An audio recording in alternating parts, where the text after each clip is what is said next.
Hi. Hi. I think Hi. when I logged off, I think वो बंद ही हो गया. हाँ, बंद हो गया था. I'm just trying to get the. जबकि admin rights थे, लेकिन फिर भी वो. हाँ, I thought I made you the co-host, which is why I left. Okay, so I'm just trying to get the file, huh? Give me.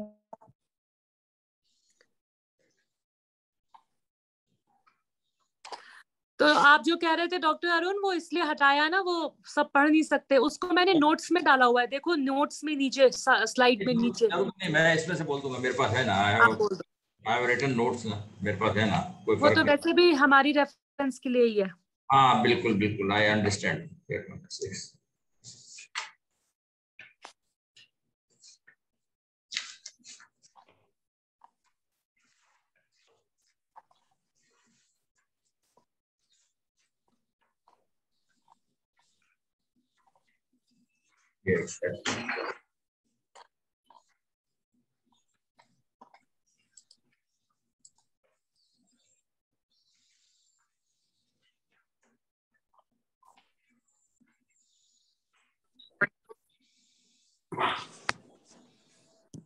इसकी जरूरत नहीं है आपको, इसकी तो जरूरत नहीं है ना.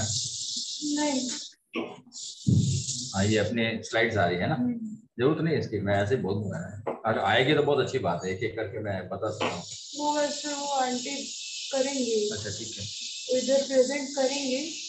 बट आपके लिए आप बोल सकते हो. हाँ साक्षी. हाँ जी. ये जो आपने अपने जो स्लाइड्स आप अपने जो एम्बेड किए ना इसके अंदर, तो इनका कंटेंट रहेगा तो थोड़ा ठीक रहेगा. इमीडिएटली मैं वैसे बोलूंगा तो मेरे पास से ही, but that will be good actually. Content आपकी रेफरेंस के लिए नीचे है, लेकिन जो कंटेंट अगर लिख दिया तो वो तो सब पढ़ लेंगे, तो फिर उसमें इंटरेस्ट नहीं रहता ना. मुझे ऐसा लगता है. हाँ नहीं, दैट इज गुड, चलेगा. मैं खुद ही बोलूंगा, मेरे खुद नहीं बोलना तो चलो ठीक है, दैट इज गुड. हाँ वो निकाल दो फिर उसको. आप देखो, उसको बोलो आप अपनी ग्रैंड डॉटर को, उसको नीचे नोट्स में दिखेगा लिखा हुआ. हाँ देख लिया. ये इधर है, ये सारे जो आपने लिखे थे ना, ये सारे इधर लिखवा दिए वापस. ठीक है. तो अभी जैसे जैसे स्लाइड चेंज करेंगे तो नहीं, इसको निकाल दे, नोट्स को निकाल दे, मैं इसमें से पढ़ूंगा. हटा दे उसको, नोट्स को हटा दे, नोट्स को हटा दे. हाँ दैट्स राइट, मैं खुद डायरेक्टली बोल दूंगा. No issue about. क्योंकि आप हर स्लाइड पे 2-3 मिनट ही बोल रहे हो, तो बस हाँ, कुछ जरूरत नहीं है वो. फिर उसके अगर हमने वो डाल दिया तो फिर वो surprise. You are right, distraction हो जाएगा. हाँ, सब पढ़ लेंगे तो फिर ध्यान नहीं देंगे. हाँ नहीं, सबका डिस्ट्रैक्शन हो जाएगा इसमें, तो मैं डायरेक्ट बोलूंगा तो ज्यादा अच्छा रहेगा. That is good. तो अभी तो 4 बजने वाला है. ठीक है, 4 बजा है जस्ट नाउ. तो ठीक है, आने दो जो भी कुछ whosoever is coming. This is clear, सब ठीक है. Yes, visible. सुनमित आ रहा, आवाज आ रहा बराबर? You can listen. हाँ बिल्कुल. और पुष्पा जी आपको आ रहा है? जी, आपकी आवाज मेरे को आ रही है. अच्छा, आपकी भी आ रही है मुझे, आपकी आवाज भी मुझे आ रही है. हाँ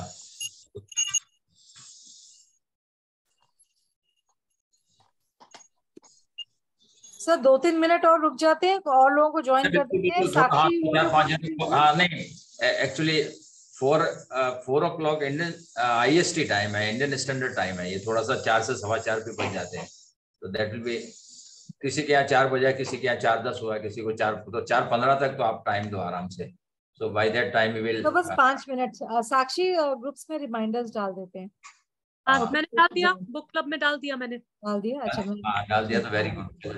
जो भी आते हैं उनको ठीक है ना, थोड़ा जिनको थोड़ा जानकारी करने का जरूरी है तो वो आ जाएंगे, नहीं आएंगे तो नहीं आएंगे. अपन खुद ही 4-5 जने ही बात करेंगे, इसमें क्या फर्क है. It's okay.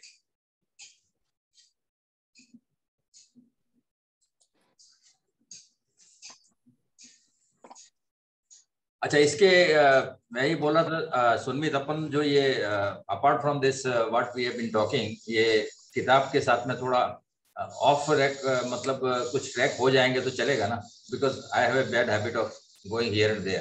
तो थोड़ा बीच बीच में चल जाएगा ना Sakshi, that will be okay for you. हाँ जी बिल्कुल, थोड़ा बहुत तो आप टाइम को देखते हुए खुद ही देख लीजिएगा, 3-4 मिनट इज फाइन। हाँ थोड़ा, हाँ क्या है कि हम नॉर्मली कोर्स में क्या होता है कि मेरा, जैसे मैं नेचुरोपैथी के अंदर जो सेंटर है हमारा, वहाँ पे एक गोष्ठी रहती है हर महीने में लास्ट संडे को।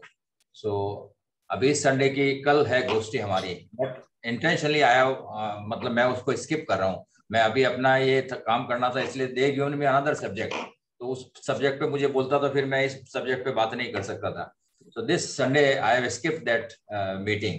तो वहाँ पे क्या होता है कि they give a time of around 45-50 minutes, और उसके अंदर बाद में इंटरेक्शन का जो क्वेश्चन आंसर्स का सेशन होता है दैट इज अनदर 15-20 मिनट्स। तो वहाँ पे थोड़ा बहुत इधर उधर एक्स्ट्रे होना ही पड़ता है। I can not be right to the point, तो इसमें भी थोड़ा बहुत इधर उधर हो जाना चाहिए अपने को। And I hope I will try to make it more and more sort of, थोड़ा इंटरेस्ट क्रिएट हो जाए, वैसा कुछ करेंगे अपन इसको। Not only, we are not discussing only medicine, we are not discussing about evolution, we are not about genetics, but something which really is which really relates to our health, वो important है। मुझे लगता है कि उसकी अपने को awareness होना जरूरी है, नॉट अबाउट। अब हेरिडिटी डिसीज का तो आप जानते हैं कि lot of there are many heredity diseases, genetic disorders बहुत सारे हैं, और सबको अपन थोड़ी डिस्कस करना, बट बेसिकली सबका जो बेसिस है, these few diseases represents the basis of all hereditary diseases more or less, करीब करीब सबका यही है। सबके अंदर जीन का डिसऑर्डर है, और सबके अंदर जो है वो जीन जिस तरह से एक्सप्रेस कर रहा है उसी का डिसऑर्डर है, और अपना शरीर जो है उसके हिसाब से रेस्पॉन्ड करता है, उसके हिसाब से उसमें डिसऑर्डर होते हैं। तो ऐसा देखा जाएगा ना, तो अपने को नेचर ने बहुत सारी हेरिडिटरी डिसऑर्डर्स दिए हैं अपने को, बट वी आर, अपने जो शरीर अपना है वो it is a miraculous sort of. तो उसके अंदर जो भगवान बैठा है, उसके अंदर जो आत्मा बैठी है, उसके अंदर जो कोई कॉन्शियसनेस बैठी है, वो इस तरह से अपने को मोल्ड कर लेता है, चाहे whether it is sort of through evolution, through environment, through adaptation, जो भी तरीका हो सकता है उससे अपने को बीमारियों से बचा के रखता है। तो अपन जब बोलते हैं कि जब ये इतना खराब जीन्स आ जाते हैं फिर भी अपन तो बच जाते हैं, ये बचने का कारण ही वही है। और स्पेशली ये डिसीजेस मैंने इसलिए लिए है कि नाउ दीज डिसऑर्डर्स, जैसे अपन कोई गोली देते हैं, तो ऐसा गोली क्यों देना चाहिए कि जो गोली खाते ही अपने को डेथ हो जाए या वो अपने को नुकसान ही करे, वो गोली क्यों खाने को चाहिए? Over here the nature has given you these sort of diseases because he wanted to keep you alive for many more years. एक तो गोली खाते ही 24 घंटे में मर जाते हैं, जैसे प्लेग आया खत्म हो गया 24 घंटे में, और ये जीन दे के किया कि आपको बोला 40-50 साल जिंदा रहो। ऑप्शन आपके पास में दो था, either you have to die in 24 hours और you have to survive for 40-50 years. तो आप नेचुरली यही सेलेक्ट करोगे, कम से कम 40-50 साल तो दुनिया को देखना का चाहिए क्या होता है, बराबर बात है ना। That is how nature has created us. These genetic disorder जो है वो कोई न कोई एक पर्पस के लिए दिए हैं अपने को, और इसलिए ही दिए थे कि वो कुछ ना कुछ प्लेनेटरी अपहीवल्स हो रहे थे, बहुत सारे प्रॉब्लम्स हो रहे थे, तो उसके अंदर अपन को सरवाइव करा दिया।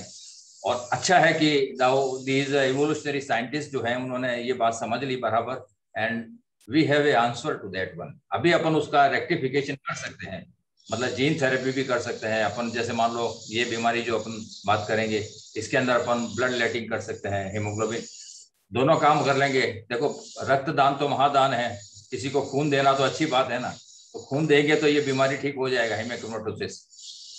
Do you know about it? This is the reason.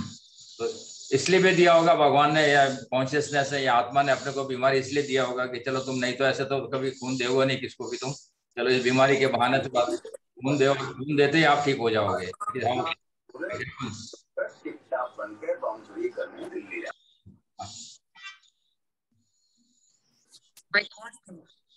Nita Rajput, हाँ काफी जन आया तो है, 5-6 जन आए। कितने जन आ गए अपने ग्रुप के अंदर? मैंने भी we are a total of 12 people. हाँ, मैंने भी कुछ मेरे जो है यहाँ पे जो मेरे पेशेंट हैं वो have been regularly coming to my clinic as well as they are listening at naturopathy center. उन्होंने भी बोला था कि आप ये क्यों नहीं संडे को बोलते, तो मैंने कहा I have one more meeting over there, इसलिए मैं, हमारा एक ग्रुप है उसमें I wanted, this is my priority. तो वो जो मुझे तुम वहाँ पे, तुम्हारे यहाँ तो रोज कुछ ना कुछ बोलना ही है, कभी भी बोल दूंगा आके, फिर अगले संडे को बोल देंगे नेक्स्ट मंथ के अंदर। सो मोर और less actually I have an one, मेरी एक चेयर उन्होंने रिजर्व करके रखी है, बहुत ही, I am so fortunate to have one chair in our naturopathy centre. That is वहाँ पे 300-400 आदमियों की ऑडियंस रहती है हमेशा, because that is followed by food. Naturopathy का जो फूड है हम खिलाते हैं बाद में, तो इसलिए क्या है कि थोड़ा इंसेंटिव भी रखा है कि चलो आओगे तो खाना भी खिलाएंगे आपको। तो that is, and then we tell them how we prepare, how eat, that is, it is also there. तो वहाँ पे बहुत सारी जो है दीज थिंग्स आर देयर। तो काफी जनों के ने मुझे मांगा था, तो मैंने I given them the link. मैंने कहा if they wanted to join you can come, there is no issue about it. तो शायद देखो 2-4-5 जन हमारे नेचुरोपैथी के जो फ्रेंड्स हैं, जो नेचुरोपैथिक सेंटर में जाते रहते हैं, आते रहते हैं, कुछ ना कुछ नेचर के साथ रहने में जो इंटरेस्टेड है, वो भी शायद ज्वाइन करेंगे क्लब। बाकी आपने अपने ग्रुप में तो डाला ही है, probably whosoever is. So we'll start. वो आप दोनों को बोलिए, साक्षी और आप दोनों के ऊपर है, you are master of the ceremony. Sakshi will start. Please start.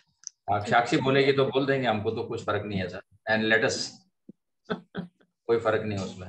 और हम तो मैं तो आपके ऑर्डर्स को जो बोलते थे उसको तो मान जाता हूँ। बराबर है ना, सुनमित बोलो ना, that is true or not? हाँ जी sir. Okay, so there are 16 people. Let's start. Sakshi आप देख लेना, लोगों को एडमिट करना, you are the co-host, ठीक है? तो आप देख लेना। Okay, so first of all, a very warm welcome to everyone. Thank you so much for being a part of this talk today. It's always so wonderful to learn from Dr. Arun Acharya. He's a key contributor of our group, Natural Living Community, and a key member of our book club as well. And very warm welcome to Dr. Arun. And in terms of his background, he's an MBBS and an MS. He has a family practice in Jogeshwari and Andheri, Mumbai since 1974 and till 2010. And since 2011, he has been practicing in his hometown, Jodhpur, Rajasthan. He's a consultant at the Naturopathy Center of Jodhpur. He's a life member of the Nutrition Society of India. And personally, I can say he's one of the very few doctors who helps you get off medicines. बाकी सब ज्यादा दवाई बताते हैं, doctor sir हमेशा कम से कम दवाई है, ज्यादातर बोलते हैं कि किसी की चीज की जरूरत नहीं है. So I always like to take a second opinion from Dr. Arun. Every time, I need some advice, I know, he's like my go-to person. So very warm welcome to Dr. Arun again. And we will... So guys, the rules are that everybody has to be muted during the course of the talk, of the book review. The book review is on this book, Survival of the Sickest.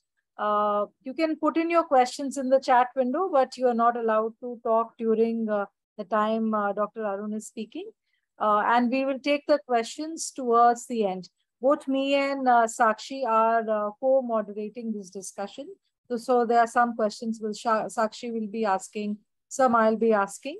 And towards the end, we will take questions of the audience. All right. So Sakshi, you want to start with a question?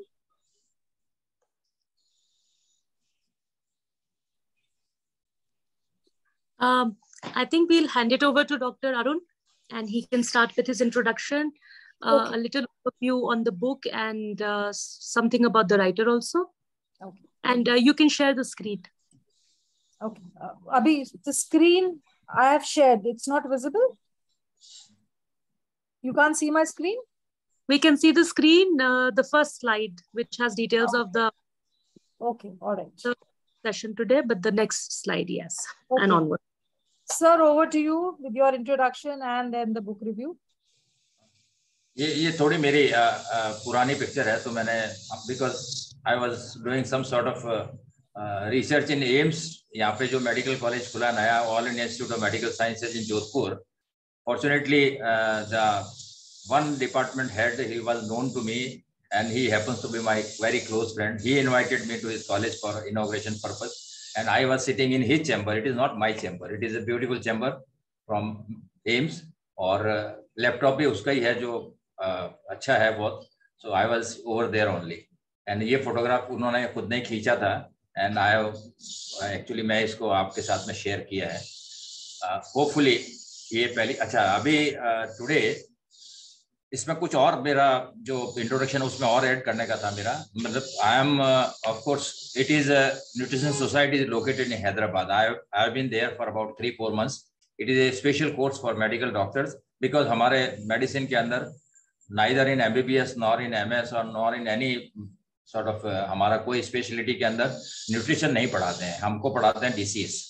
And I just wanted to learn few things about the sort of food, because everybody knows about it, that food, if food is good, you don't need anything, and probably if you are made up of food, तो अपन खाने से बने हुए हैं, और खाना यदि अच्छा है तो दवाई की अपने को जरूरत नहीं है, और खाना खराब है तो दवाई भी असर करना नहीं है, either way. So that's why I wanted to learn food. That was so important in our practice, and I have been very thankful to the Nutrition Society of India that has given me a lot of insight into this sort of the human nutrition, and I am so thankful to that society. They have given me a lot of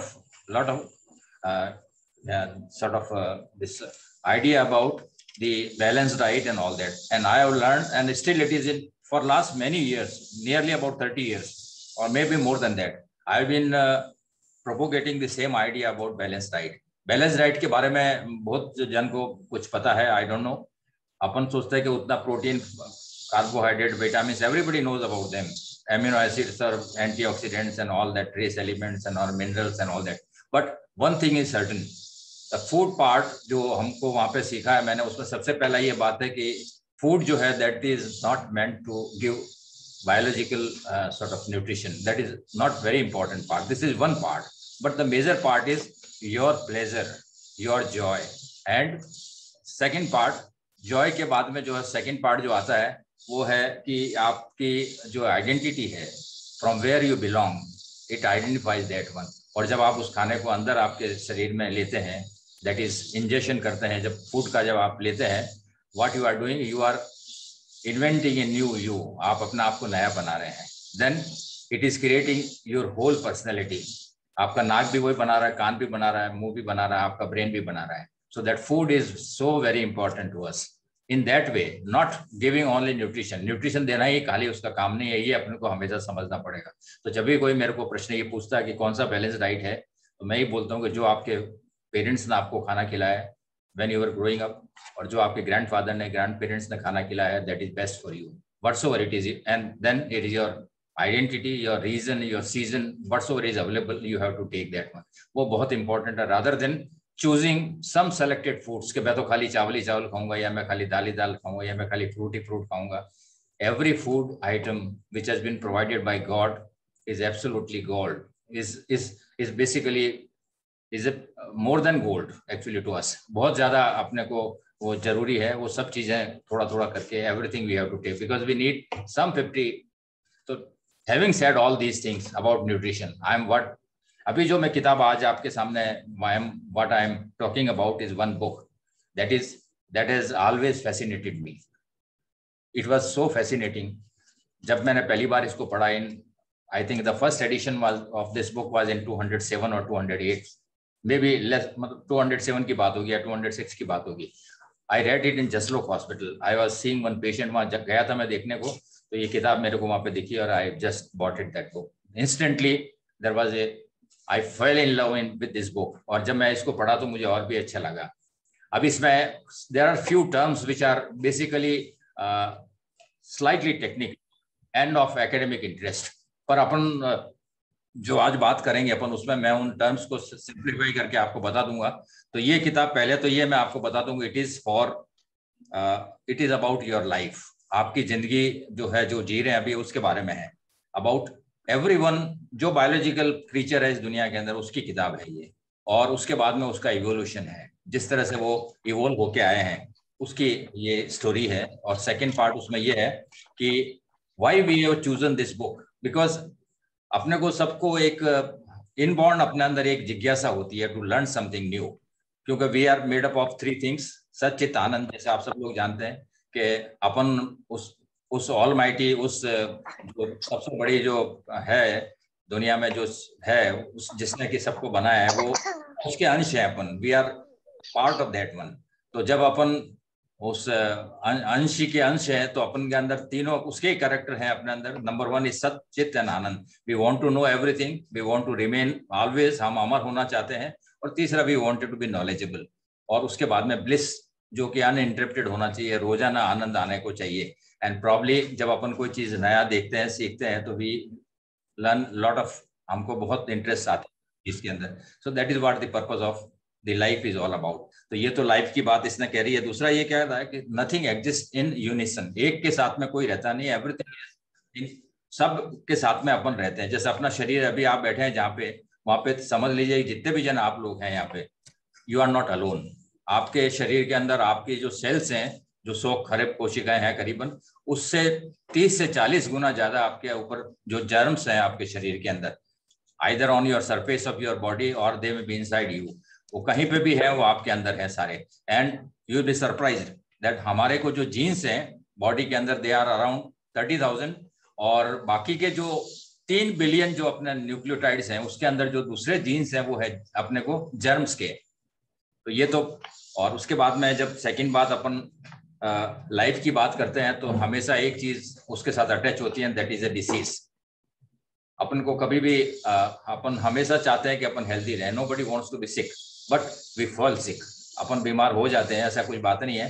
so let us have a basic idea about the complexity between, or say integration between the nature where we are living plus the germs जो सारे अपने आसपास हैं, उनसे अपना क्या relationship है, और उससे अपन किस तरह से बच के अच्छे से हेल्दी रहते हैं अपन। That is what this book is all about. तो सबसे पहला आप देखिए कि we will talk about evolution. Evolution basically जो है, इट इज ए नटशेल में अपन बोलेंगे तो it is history about evolution is history. मतलब अपन जो चेंजेस जो अपना शरीर अपन लेके आए हैं ओवर ए पीरियड ऑफ, मतलब जनरेशन टू जनरेशन जो हुआ है, उसको हम इवोल्यूशन बोलते हैं। So evolution history is very very long. अब ये किसी को पता नहीं है कि ये आदमी आया कब से है, या ये लिविंग क्रीचर यहाँ पे कब पैदा हुए हैं, कब आए हैं। So there is a conjecture that it was around 3 to 4 billion years back the first cell was originated. वो किस तरह से आया है ये nobody knows about it. But उसके बाद में जो ह्यूमन जो आदमी है, जो एक सेल से मल्टी सेलुलर जो एनिमल आदमी हुए, वो कब हुए, इसके बारे में भी यही बोल रहे हैं कि 2.5 लाख साल पहले पहला आदमी जो आया वो अफ्रीकन कंट्री में था, और उस अफ्रीका से वो ही migrated towards north, Middle East में आया, वहां से वो फिर नॉर्थ में जाके राइट टर्न लिया तो एशिया में चला गया, साउथ ईस्ट एशिया में चला गया, लेफ्ट में गया तो इंडिया वगैरह उसके अंदर आ गया। उसके बाद में they migrated to America, to Europe, to all countries. उसके बाद सबसे नॉर्थ में चला गया अंटार्कटिका के पास में, उधर भी चला गया वो। सो होल ह्यूमन जो अपनी प्रोजेनी है वो सारी की सारी जगहों पे माइग्रेट हो गई। बट कहाँ से आया ये अभी तक नोबडी नोज अबाउट इट। पर ये मानते हैं कि the pre human was around 2.5 lakhs years before it was there. और उसके बाद में एक दूसरा और उसका प्रजाति आया, दैट इज नोन एज नेंडरथाल। और नेंडरथाल के लोगों के बाद में जैसे जैसे इवोल्यूशन हुआ, जिस तरह से एडेप्टेशन हुआ, वो आदमी बनता गया। और आज जो आप अपना आपको जिस तरह से देख रहे हो वो भी फिक्स नहीं है, आप भी अभी भी इवोल्व हो रहे हो। You are evolving every day and everything is evolving around you. आपके साथ में जो भी कुछ रह रहे हैं वो सारे भी इवोल्व हो रहे हैं। आप अकेले नहीं हो रहा है कि मेरा इवोल्यूशन हो गया है, मैं बहुत अच्छा बन गया हूँ। एक सेइंग है जो कि जलालुद्दीन रूमी की एक सेइंग है कि when I died as a mineral I became vegetable, and when I died as vegetable I became animal, and when I died as animal I became human। और ह्यूमन से मैं अभी आई में इवोल्व एज ए, मैं शायद angel बन जाऊं, मेरे कुछ पर उग जाएंगे, मेरे चारों तरफ जो है मेरे ये पर आ जाएंगे, एंड दोज विंग्स, और आने के बाद में शायद आई में बिकम ए एंजल। तो एंजल अभी अपने को मेरे ख्याल से होने में थोड़ा और सालों साल लगेंगे, बट कुछ तो लोग हो गए हैं आई फील सो, जो दूसरों का बहुत हेल्प करते हैं, बहुत जनों को खुशियाँ लाते हैं। मेरे को लगता है वही एंजल होंगे। आई don't know about what is the characteristic of angel. आदमी में और एंजल में क्या फर्क है मुझे पता नहीं, बट जो हाईली इवोल्व हैं they have become. Now we are talking about जो इवोल्यूशनरी हिस्ट्री जो अपनी थी, उसके अंदर we had acquired certain diseases. Normal course में दी इवोल्यूशन की जो थ्योरीज हैं कि इवोल्यूशन कैसे हुआ, तो उसके लिए जो सबसे इंपॉर्टेंट नाम इसमें आता है वो that is Darwin and another is Wallace. ये दो जो साइंटिस्ट है उन्होंने 1500 सन 1560-59 ऐसा कुछ पेपर पब्लिश किए थे। उन्होंने ये बताया कि जो ह्यूमन इवोल्यूशन है दैट के अंदर एक सबसे इंपॉर्टेंट बात उसमें ये है कि they have one thing important, they have a natural selection. उनके अंदर पहले बहुत सारे बच्चे पैदा होना चाहिए, उसमें से जो फिट है वो रह जाता है, बाकी का जो है वो पेरिश हो जाते हैं। दैट इज व्हाट दे इम्पाउंडेड, उनकी थ्योरी यही थी। बट लेटर और सुनर थोड़ा धीरे धीरे ये बढ़ते बढ़ते ये पता लगा कि it was affected by environment, more of it was affected by environment. Environment से ज्यादा अपना इवोल्यूशन हुआ है, दैट इज मोर इम्पोर्टेंट। और उसके बाद में how we adapted to that one. But one thing is certain that कुछ जो अपने अंदर जो शरीर का जो स्ट्रक्चर है उसके अंदर आप देखिए एक छोटा सा जगह है, एक कोशिका के अंदर सेंट्रल पार्ट होता है, उस कोर होता है उसका, उसको हम बोलते हैं न्यूक्लियस। और न्यूक्लियस के अंदर एक मटेरियल होता है that is known as genetic material, जो मैं पहले भी आपको बताया हूँ that we have already sort of discovered the structure of the gene. पहले अपने को पता नहीं था। 2000 से लेके 2010 तक में हमारे को मालूम पड़ गया, जीनोम की जो थी वो अपने को पता लग गया कि जीनोम के अंदर क्या क्या होता है। तो वो पीछे आपने जो फिगर देखा, you have seen that figure, वो थोड़ा साक्षी वापस लाना तो दैट फिगर।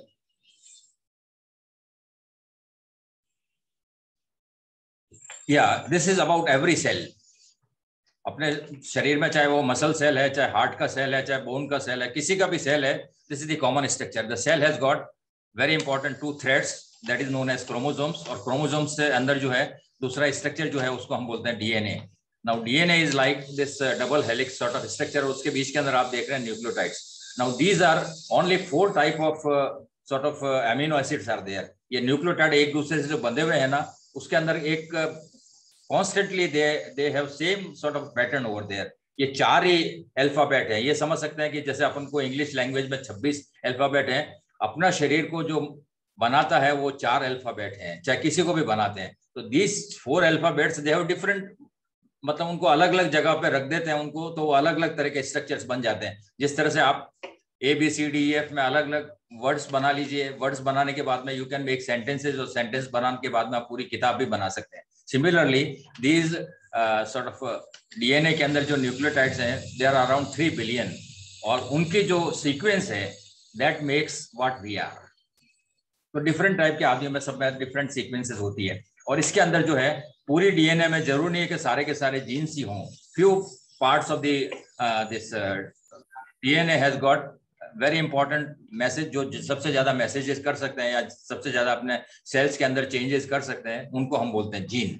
नाउ दो जीन्स आर बेसिकली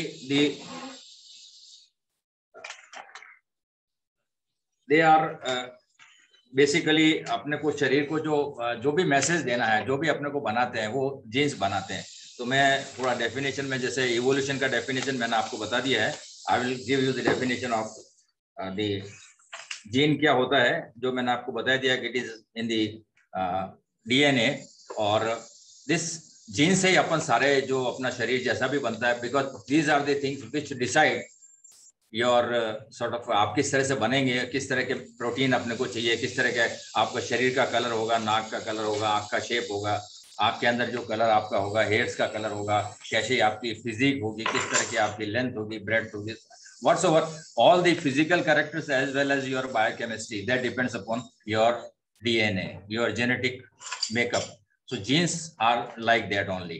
अब एक पेरेंट से दूसरे पेरेंट्स में जब वो जीन ट्रांसफर होता है उसको हम बोलते हैं heredity, because these are the characters of genetic characters जो होते हैं उनको हम बोलते हैं heritable characters. They are transferred from parents to offspring, बच्चे से माँ बाप से बच्चे में जाते हैं।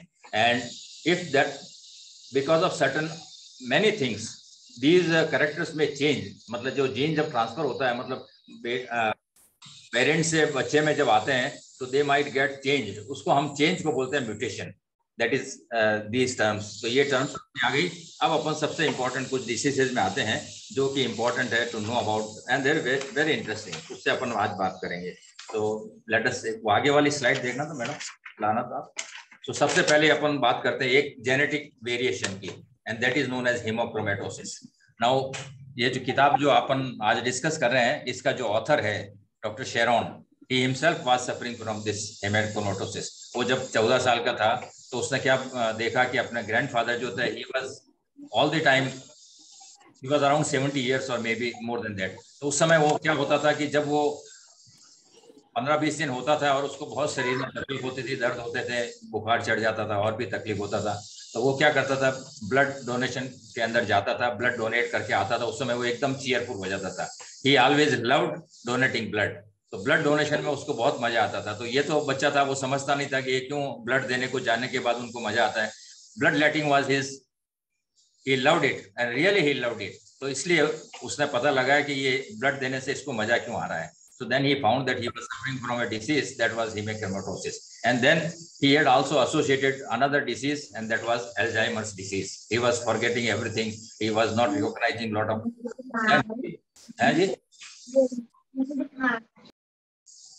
थोड़ा स्लो बोलो.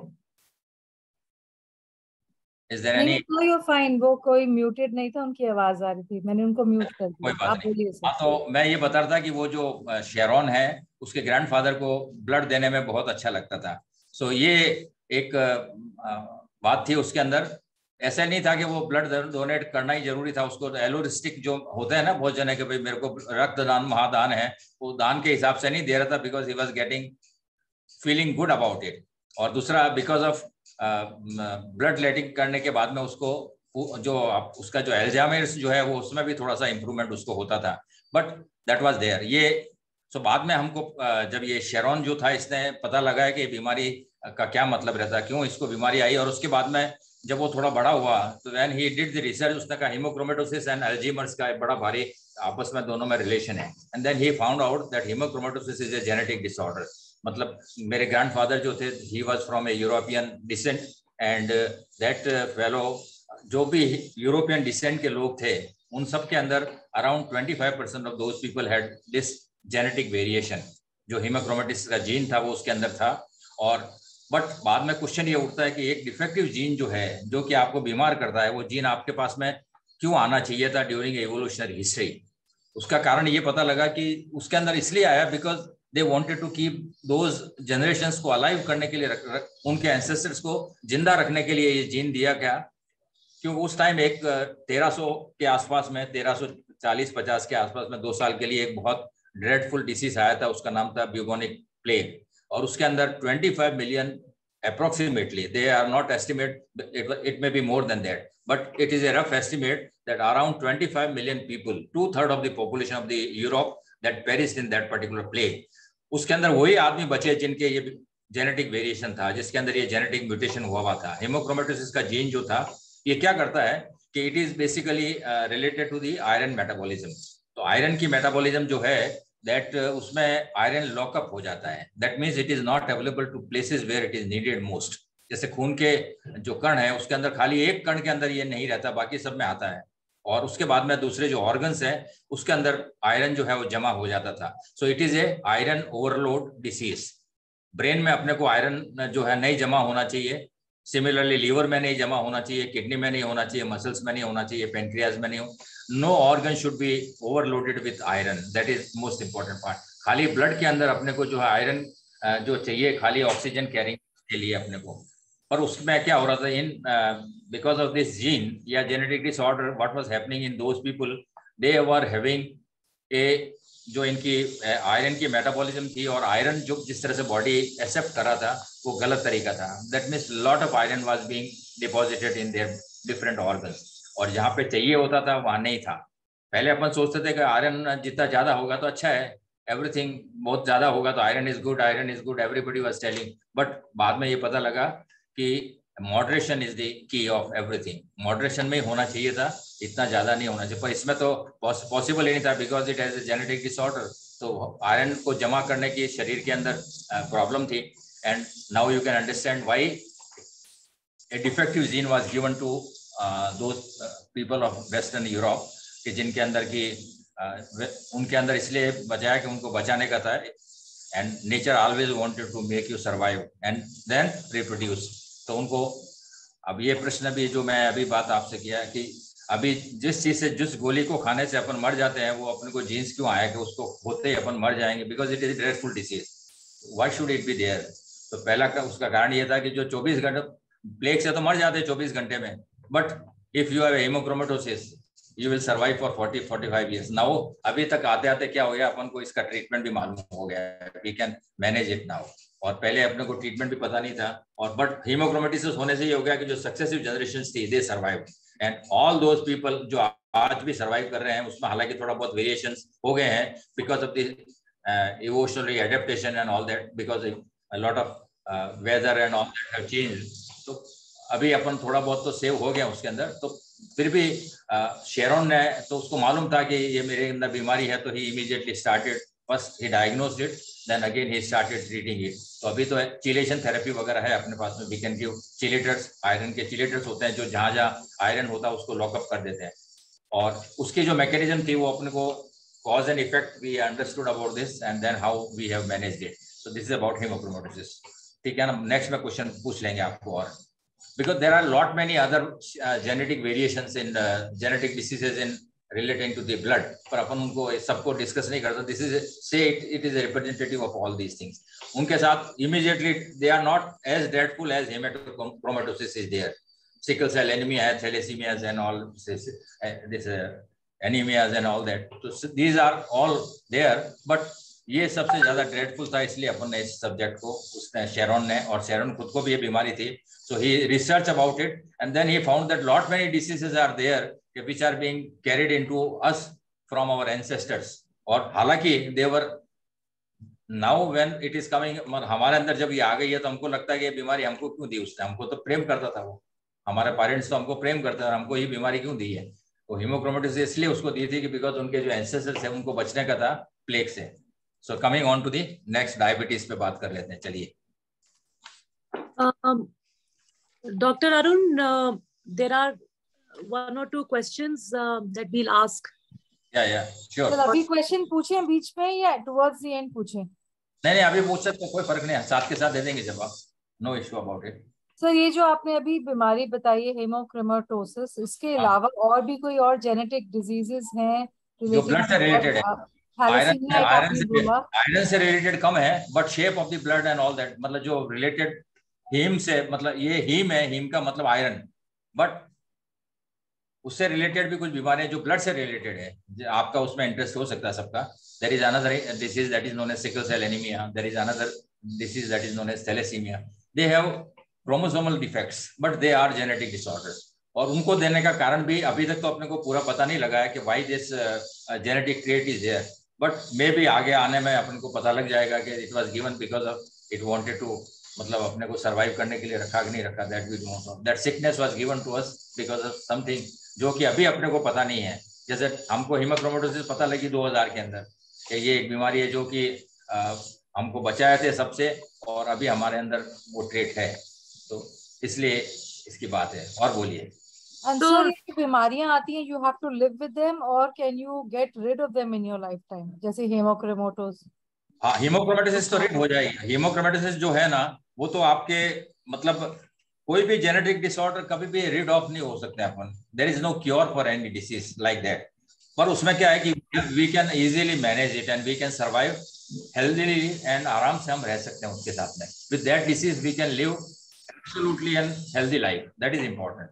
उसी प्रकार दूसरी जो जेनेटिक डिसऑर्डर्स हैं उसके बारे में अभी अपने को धीरे धीरे पता लग रहा है, we can manage them because now we have developed a gene therapy sort of a thing by which we can gene को हम जो है मॉडिफाई कर सकते हैं and we can do it। और अभी दूसरी साइंस भी साथ में आ गई है, अभी जान पहचान हो गई है उससे भी अपने सब लोगों की। So scientists are coming up with many sort of newer research about another project that is epigenomic project. पहले जीनोम आया था, अभी एपिजीनोम प्रोजेक्ट आ गया है। तो वो मुझे लगता है कि उससे और भी बीमारियों का जो है एनवायरनमेंट से, अपने खान पान से, अपनी लाइफस्टाइल से फर्क पड़ जाएगा। और that will be the I think की ऑफ एवरी हेल्थ के अंदर। अपन सभी जानते हैं कि सबसे इंपॉर्टेंट पार्ट जैसे स्लीप का है, थॉट्स का है, दूसरी ईटिंग का है, और आपके मूवमेंट्स का है, एक्सरसाइज का है। So these all are the factors probably they will affect through methylation process by which they will sort of repair your genes, और डीएनए को रिपेयर करने के चांसेस हो जाएंगे। अभी अपने को काफी सारा कॉज इफेक्ट पता लग गया है। Will be coming to that conclusion also later और सूनर, आई थिंक सो। तो डॉक्टर अरुण, इसमें प्राइम रीजन क्या है that from a parent a disease ends up getting passed to a child like diabetes or hypertension? हाँ, तो diabetes का, because diabetes जो थी अपने को, उसका जो जेनेटिक, जिसके अंदर जो जेनेटिक फैक्टर है, diabetes basically is a complex disorder. उसमें 10 से 15% जो लोग हैं they are having a genetic connection, जिसके उनको पेरेंट्स को था, ग्रैंड पेरेंट्स को था, या दूसरे जो मैटरनल ग्रैंड पेरेंट्स थे उनको था, उनके अंदर आया वो। बट आते आते क्या हो गया, over a period of time, मतलब पीढ़ी दर पीढ़ी जैसे आया ना, तो उसके अंदर उसकी थोड़ी जो पावर थी वो थोड़ी और कम हो गई। मतलब किसी के अंदर तो डोमिनेंट जीन रह गया, किसी में, because genes are always in pairs. तो पेयर्स पे रहते हैं तो क्या होता है कि एक में, जैसे एक मदर के अंदर जो बीमारी थी और वो बच्चे में गई, वो it was in the form of a recessive form और it was in the dominant form. ये डोमिनेंट जीन है उसका, तो फिर क्या होगा, वो बीमारी उसके अंदर मैनिफेस्ट होगी। रिसेसिव होगा तो मैनिफेस्ट भी नहीं होगी वो। सो उसको इस तरह से अपन लेना चाहिए, और इसलिए आई थी डायबिटीज। जैसे मैंने बताया 15% जो लोग हैं वो इस बीमारी के अंदर जेनेटिक कनेक्शंस हैं। बाकी रेस्ट 85% इट इज ए मोर और less it is A lifestyle disorder, जिसमें ओबेसिटी है, दूसरे जो एनवायरमेंटल फैक्टर्स हैं, खाना पीना खराब है, और कुछ जो दूसरे जो फैक्टर्स हैं, स्ट्रेस ये है, वो है, स्लीप बराबर नहीं है, वो जो अपने को नॉर्मल लाइफस्टाइल अपने को जीना चाहिए वो नहीं करते हैं। तो ये सारा जो है वो मैनिफेस्ट जल्दी होती है। तो ये सेकंड बात है डायबिटीज की। सिमिलरली हाइपरटेंशन, डायबिटीज के अंदर जो मेन कॉज है डायबिटीज का, that is known as insulin resistance. ये मेरे ख्याल से बहुत जनों को, आपको इंटरेस्ट लगेगा ये बात बताने में मुझे, कि इंसुलिन रेजिस्टेंस क्या होता है, कि your blood is having lot of insulin in your body. And insulin hormone खाली एक ही काम करता है अपने शरीर में, कि जो भी ग्लूकोज में कन्वर्ट होती है शुगर अपनी, जो भी अपन खाते हैं, कार्बोहाइड्रेट जब शुगर में कन्वर्ट होते हैं, एंड दीज कार्बोहाइड्रेट्स जो अपन ने खाए हैं, तो खाने से ही अपने को कार्बोहाइड्रेट्स में से ग्लूकोज निकलेगा। वो ग्लूकोज जो है यदि एक्सेस अमाउंट में है तो एक्सेस अमाउंट में निकलेगा इंसुलिन, और एक्सेस अमाउंट में इंसुलिन निकलेगा तो हाइपर इंसुलिनीमिया होने से क्या होगा, we will develop insulin resistance. मतलब अपने को इसको आप इस तरह से एनालॉजी कर सकते हैं कि जैसे मान लो 1 रुपए की वैल्यू जो है वो जैसे घटती घटती घटती वो 4 आने रह जाए तो क्या हो जाएगा, इट इज डिवैल्यूएशन। और यदि 1 रुपया जो है वो खाली 1 रुपया है बट इट इज ए, उसकी वैल्यू 100 रुपये हो जाएगी, तो वी ऑलवेज वांटेड कि 1 रुपये की वैल्यू 100 रुपये हो जाएगी। तो we want a sensitive to insulin, थोड़ा सा इंसुलिन से अपना काम हो जाना चाहिए। We can even digest lot of sugar with a small amount of insulin, not that other way around. That means अपने को इंसुलिन जैसे, तो उसको अपन पता कैसे लगाएंगे कि अपन ब्लड के अंदर अपन टेस्ट करेंगे कि सीरम इंसुलिन कितना है अपना। Normal level of a normal person without any diabetes is around 10 to 20 milligram. That is what the normal level is. But what is happening, every time we eat something, insulin comes over there in your blood and it will go on increasing. और जो अपनी continuous lifestyle ऐसी है कि अपन खाते जाएंगे कुछ ना कुछ दिन भर में 25 बार खाएंगे, तो what will happen, we will have around 250 milligram insulin that is not required over there. And once the insulin is very high, automatically it will remain in cell में। तो घुस नहीं सकती इतनी शुगर अंदर, ग्लूकोज अंदर जा नहीं सकता, एक सेल की कैपेसिटी है कि उसमें कितना जाएगा। But what will, rest will come into the blood back, और ब्लड में जब आ जाएगा तो चाहे कुछ भी कर लो वो that will going to affect all our organ. सबसे पहले आंख को खराब करेगा, फिर हार्ट को खराब करेगा, खून की नली को खराब करेगा, उसके बाद में किडनी को खराब करेगा, and that is how it happens over there. So this is the main etiology of diabetes. etiology का मतलब main cause of diabetes is insulin resistance. We have to make insulin sensitive, और sensitivity का सबसे पहला कारण अपन क्या कर सकते हैं कि जितना कम हो सके उतना खाना खाना है। बट ऐसा भी नहीं है कि अपन स्टारवेशन से भी अपन दूसरी बीमारियां जो है वो हो जाए अपने को, deficiency diseases, that should not be there, कि अपन को बिल्कुल नहीं खाना, बंद कर दो जैसे जैन मुनि सब खाते हैं, दैट इज, वो ठीक है, वो उनका दूसरा कारण है, रिलीजियस रीजंस है। बट इवन ये कारण हो सकता है कि उसमें यदि आप जितनी बार कम खाएंगे उतनी बार कम इंसुलिन आएगा, और जितनी बार कम इंसुलिन आएगा उतनी बार आपको रेजिस्टेंस नहीं होगा। That is the cure of diabetes. Diabetes बोलते हैं ना क्योर हो सकती है, क्योर हो सकती है, but you need to have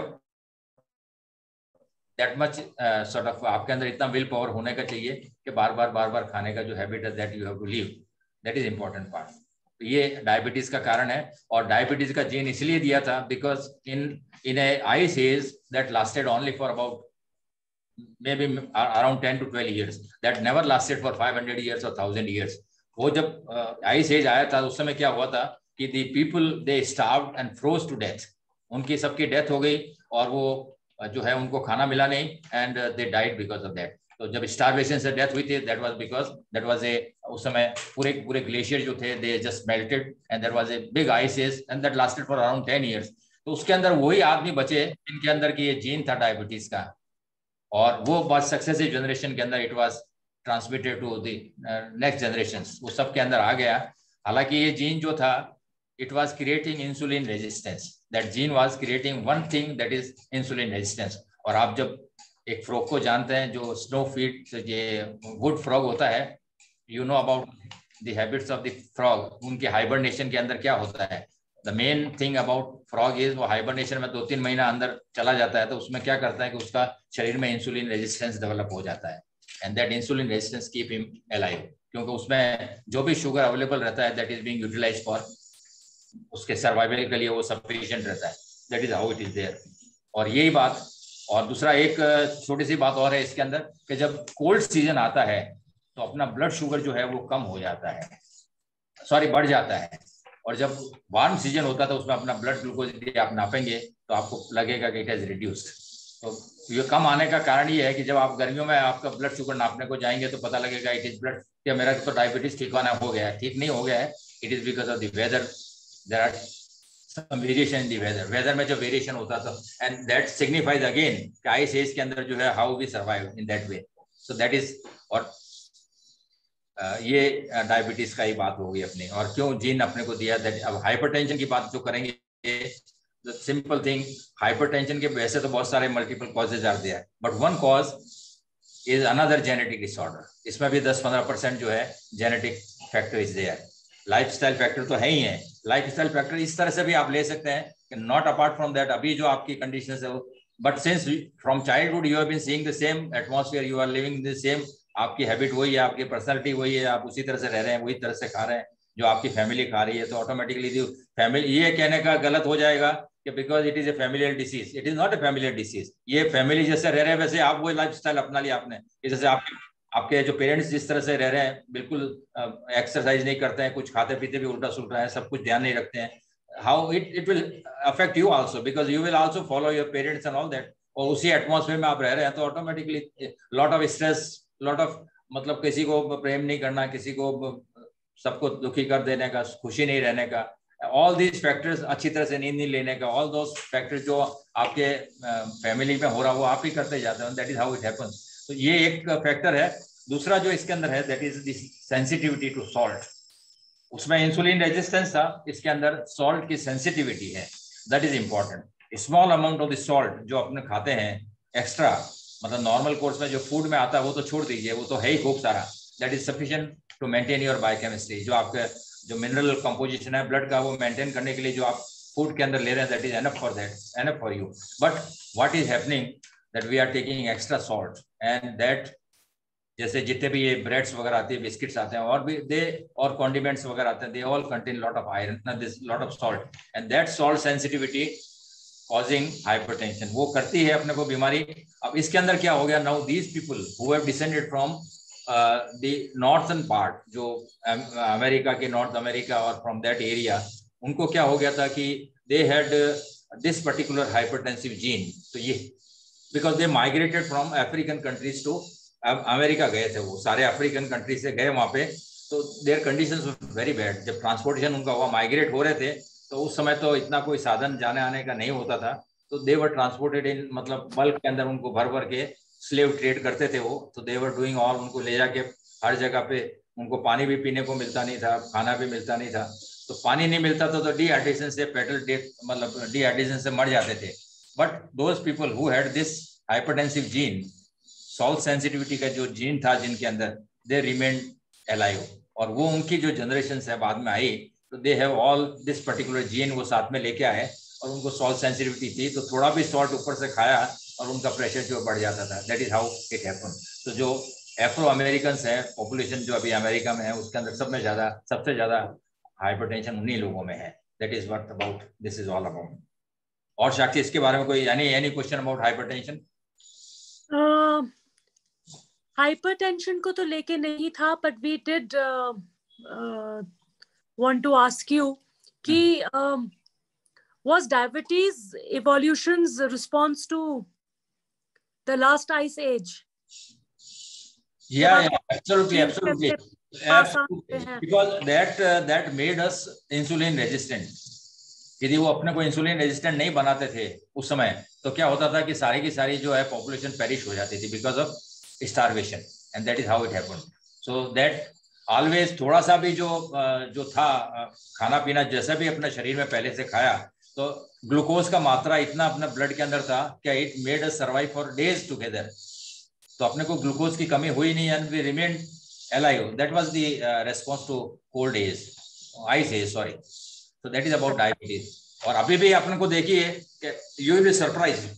I am also surprised. मैं many times I have been reading lot of things about diabetes. मैं बहुत टाइम से पढ़ भी रहा हूँ, and lot of जो भी रिसर्च जो रिसेंट आती है वो भी सारी पढ़ रहा हूँ। बट जो अपन जिस तरह से ट्रीटमेंट कर रहे हैं ना, वो अपन जो पढ़ रहे हैं, जो नॉलेज है अपनी, वो अपन बराबर ट्रीटमेंट नहीं कर रहे हैं। That what we are doing. Actually diabetes का कारण सबको पता है कि it is because of the insulin resistance and hyperinsulinemia. And what we are doing, अपना जो ट्रीटमेंट का प्लान क्या रहता है कि अपन उसको बोलते हैं थोड़ा थोड़ा करके 4-5 बार थोड़ा थोड़ा खाना खाओ।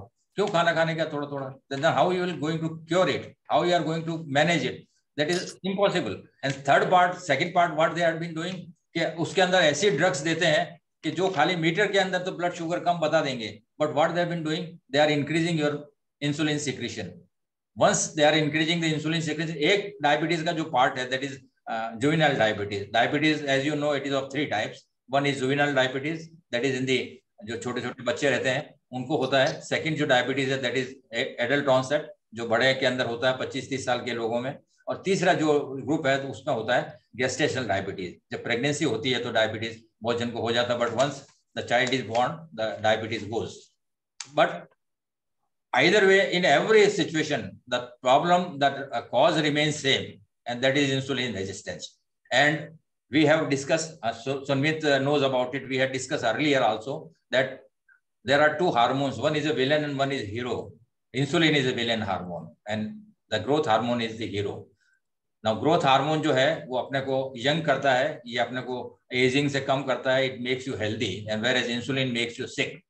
It is just required only to maintain a healthy blood sugar level, that's all. और वो कैसे करता है कि it propels glucose to every cell, but उतना से ज्यादा उसका कुछ काम नहीं है, that's all. But ज्यादा यदि इंसुलिन रेजिस्टेंस हो जाएगा तो we will become diabetic. That is the problem with us.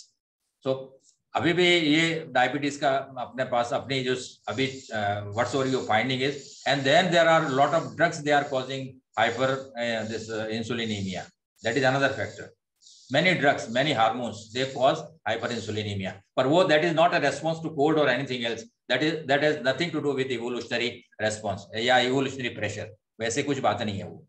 So अभी अपन बात करते हैं cholesterol, vitamin D and folic acid. It is very interesting. ये जो सब्जेक्ट उसने शेरोन ने जो टच किया है, it is absolutely very good. मैं I appreciate every line of this particular chapter. इसमें देखिए कि आप सब लोग जानते हैं कि सूरज की अपने जो है लाइफ के अंदर कितनी महत्व है. अपनी full biochemistry that depends upon sunlight. Now sunlight what it does, first when it falls on our skin, the cholesterol in our skin is converted to vitamin D. मतलब सनलाइट जैसे अपने शरीर में गिरी चमड़ी के ऊपर, you are expose to sunlight, ultraviolet B radiation immediately converts cholesterol into vitamin D. तो विटामिन डी का आपको पता है कितना सारा काम विटामिन डी करती है। नॉट ओनली खाली रिकेट से नहीं बचाती है, ऑस्टियोमलेशिया से नहीं बचाती है, lot many functions, it is anti cancer properties, it has lot many other functions to do. जितने भी शरीर के अंदर फंक्शन आप गिन लीजिए, 250-300 फंक्शन ये करती है। यदि उनको लिस्ट करने को जाएंगे तो पूरा एक छोटा सा किताब बन जाएगा उसका। So vitamin D is very essential vitamin, and then it is converted from cholesterol, and cholesterol कहाँ से आएगा? Whatsoever fat you are eating, किसी भी प्रकार का आप फैट खाएंगे, it will be ultimately converted into cholesterol. And cholesterol कौन बनाता है? लीवर बनाता है, और लीवर जो है that is the store house of cholesterol, और शरीर ही बनाता है अपना, और ये ट्रांसपोर्ट होता है by through proteins, because cholesterol as you know it is a fatty substance, so it is not dissolve, blood में होता नहीं है। तो क्या करते हैं, उसको इनसॉल्युबल है ये ब्लड में, तो क्या करता है nature, what has nature has done that इसके साथ में 2 प्रोटीन्स अटैच कर देती है, and that proteins are known as lipoproteins. तो जब अपन बात करते हैं देयर इज एचडीएल, मतलब high density lipoprotein, low density lipoprotein, और ultra low density lipoprotein VLDL. So now ये टर्म्स को आप कंफ्यूज होने का जरूरत नहीं है, और या ये सोचने का जरूरत नहीं है कि कोलेस्ट्रॉल बढ़ गया तो हार्ट को अटैक आ जाएंगे, ऐसा कोई बात नहीं है। नाउ कोलेस्ट्रॉल जो अपने शरीर में क्या करता है, you can not imagine what are the function of cholesterol. Without cholesterol अपना आप जिंदा नहीं रह सकते 2 दिन भी, that is very important thing. ये आप पहले समझ लीजिए इसको। क्या होता है कि every cell has a wall, उसको हम बोलते हैं cell wall. Now cell wall is made up of cholesterol. जैसे आपके घर की जो दीवारें किससे बनी है? सेल ईंटों से बनी है, उसी प्रकार ईंट जो है अपने शरीर के, that is cholesterol. Second part, the brain जो है उसके अंदर जितने भी नर्व्स हैं दे आर बीइंग माइलिनेटेड। उनके जो रबर का कॉपर के वायर्स के ऊपर के जो खोल चढ़ता है उसको कवर को बोलते हैं, जो उसके बिना क्या होगा, पूरा जो इलेक्ट्रिसिटी है वो it will not flow rightly, वो इधर उधर बिखर जाएगी। उसी प्रकार जो नर्व इंपल्सेस हैं दे आर बीइंग, उसको जो कवर करने वाला जो सब्सटेंस है that is known as cholesterol. तो कोलेस्ट्रॉल ब्रेन का जो मेन जो पोर्शन है अपना ब्रेन का, about 60% of the brain is made up of cholesterol. Now how can you reduce the cholesterol which is so essential to you? और उसके बिना अपना शरीर एक भी दिन जिंदा रह नहीं सकता है। And what is current, what we have been doing nowadays, कि कोलेस्ट्रॉल कम करना चाहिए, कोलेस्ट्रॉल से हार्ट अटैक आ जाते हैं। इट वाज ऑल, हालांकि मैं अभी it is not a topic of discussion, but still I can say you that जिसके अंदर सनलाइट बराबर आ रही है तो कोलेस्ट्रॉल सबसे ज्यादा तरीका से अपन उससे कन्वर्ट हो जाता है विटामिन डी में।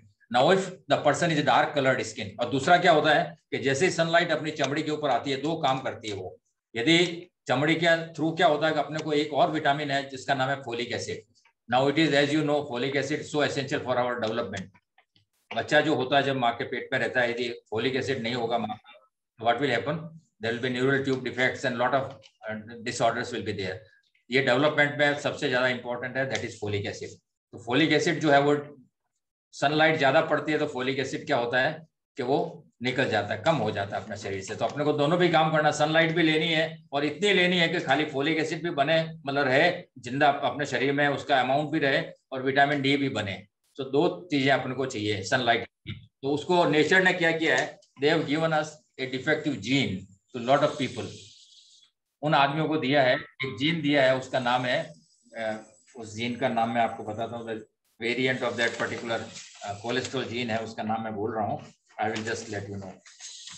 उस जीन का नाम है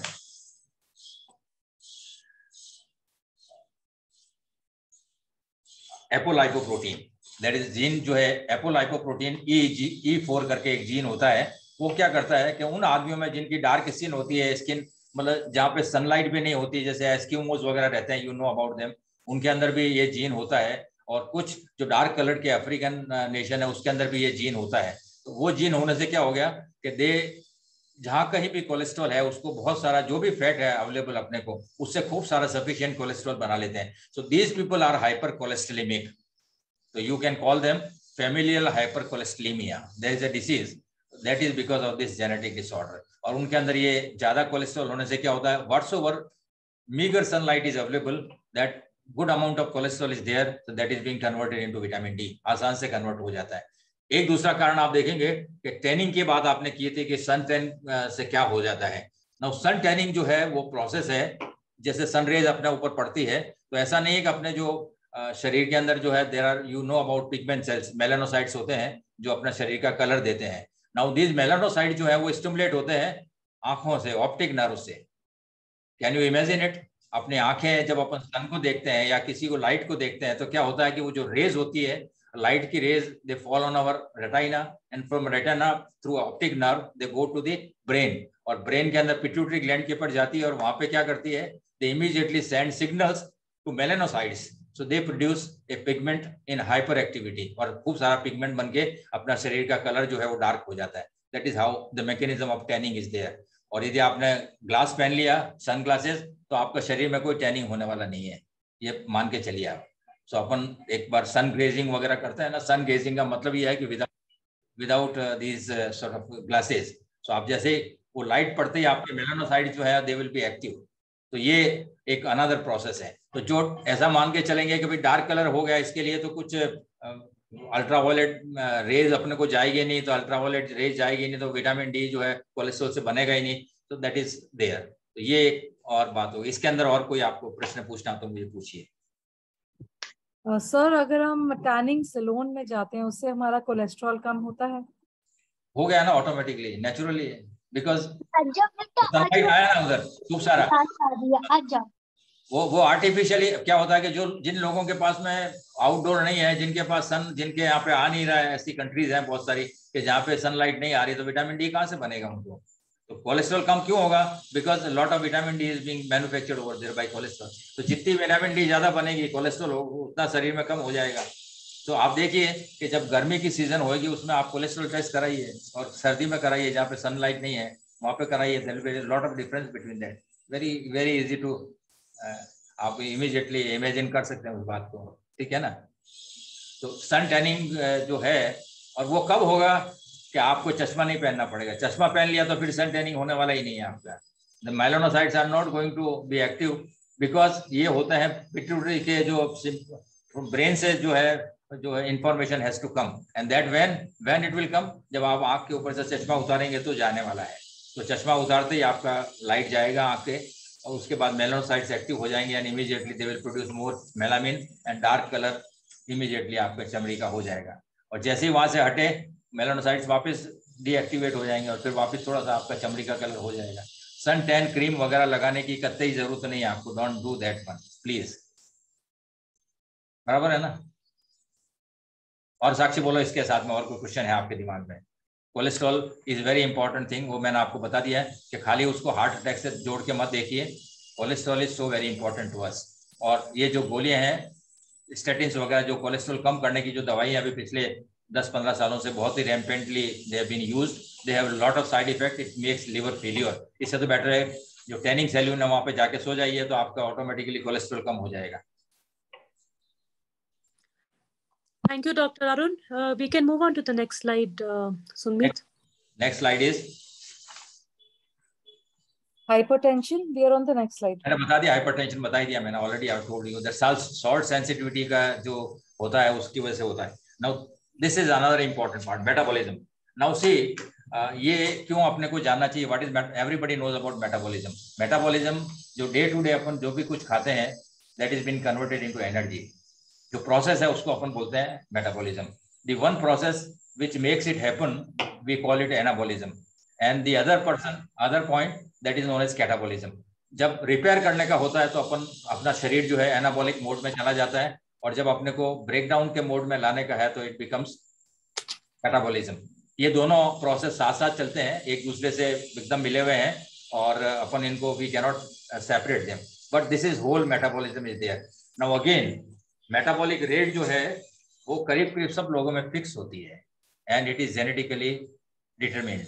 तो जो आदमी के अंदर जो है मेटाबॉलिक रेट ज्यादा होती है, they have lot of advantage as well as certain disadvantages, और जिसके अंदर मेटाबॉलिक रेट कम होती है उनको कुछ एडवांटेज भी होते हैं और खूब सारे डिसएडवांटेज होते हैं। So you have to just understand that point. तो इनके अंदर एक जीन होता है, उसको उसकी जो क्वांटिटी है CYP ऐसा कुछ नाम है उसका, but don't bother about that name. आप खाली ये ध्यान रखिए कि the amount of that particular gene that determines either he is a slow metaboliser और he is a fast metaboliser. Slow metaboliser से मेरा मतलब है कि जिसके अंदर मेटाबॉलिक रेट कम है, और जिसके अंदर मेटाबॉलिक रेट ज्यादा है तो वो क्या करेगा कि ज्यादा तो एनर्जी प्रोड्यूस करेगा और कम उसके अंदर एनर्जी डिपॉजिट होगी। बराबर है। तो जब डिपॉजिट ही नहीं होगी तो उसके अंदर ओबेसिटी नहीं होगी, दूसरी बीमारियां नहीं होगी, डिटॉक्सिफिकेशन जल्दी होगा। यदि कोई दवाई खा रहा है तो दवाई को भी बॉडी को बाहर निकालने की जल्दी होगी। तो it has got lot of sort of advantages. तो एडवांटेजेस मैं एक एक करके सब बता देता हूँ कि जो रैपिड मेटाबोलाइजर्स होते हैं उसके अंदर एक जीन होता है जो कि मेटाबॉलिज्म को ज़्यादा करता है। तो उस जीन का नाम है, that gene variant is known as CYP2 ऐसा कुछ करके है। तो दैट जीन अपने को पता लग गया कि ये जीन जिन लोगों में है तो उनको भले कितना भी खाना खिला दो, कुछ भी कर दो, उनको वजन 1 किलो भी नहीं बढ़ने वाला है, आधा किलो भी नहीं बढ़ेगा, 250 ग्राम भी नहीं बढ़ेगा। एंड दोज पीपल जिसके अंदर ये जीन की अमाउंट कम है, तो what will happen, these fellows will, पानी पिएगा तो भी वजन बढ़ता जाएंगे। तो that is about obesity. And second part, जिसके अंदर ये जीन ज्यादा मात्रा में रहता है और उसका क्वालिटी भी जीन का बराबर है, मतलब वो म्यूटेटेड नहीं है, वो ज्यादा डिफेक्टिव नहीं है, तो व्हाट विल हैपन कि they will have a great detoxifying property. उनके अंदर ये कोई ड्रग्स उन्होंने खाई है तो वो फटाफट मेटाबोलाइज होकर immediately that will be thrown out of the body, और टॉक्सिन्स जो शरीर में है वो रह नहीं पाएंगे, बराबर है। और दूसरा जो स्लो मेटाबोलाइजर्स हैं उसके अंदर ये सारा रह जाएगा, बट उनको क्या ज़्यादा खाने की जरूरत नहीं पड़ेगी, इनको ज़्यादा खाने की जरूरत पड़ेगी। तो ये एक उसका एडवांटेज है, उसका डिसएडवांटेज है। Sakshi, I think I could make understand. नहीं समझ में आगे ले बात नहीं आया, और कुछ थोड़ा और समझाना चाहिए? बिल्कुल समझ आया। How does metabolism work differently in different people? For example, while losing weight, कई लोग एक्सरसाइज करते हैं उसके बावजूद भी एक्सरसाइज जो है ना, एक्सरसाइज से it helps, but if this gene is there, उसकी क्वांटिटी बहुत है, तो वो भले आप कितना भी एक्सरसाइज कर लो कुछ होने वाला नहीं है उनको। On the contrary they will have a stress response. You got my point? Yes, सब सारा जो खेल है ना इसके अंदर मेटाबॉलिज्म में, fast and slow metabolic rate में ऑफ कोर्स थोड़ा बहुत फर्क पड़ेगा, 10-15%, बाकी 90% जो फर्क पड़ने वाला नहीं है उससे, और फर्क पड़ेगा आपको इस जीन के हिसाब से। तो यदि आपको अब वो जीन क्यों आया आपके अंदर, ये नोबडी नोज अबाउट इट, ये अपन को पता लगे फिर काम खत्म हो जाएगा अपना।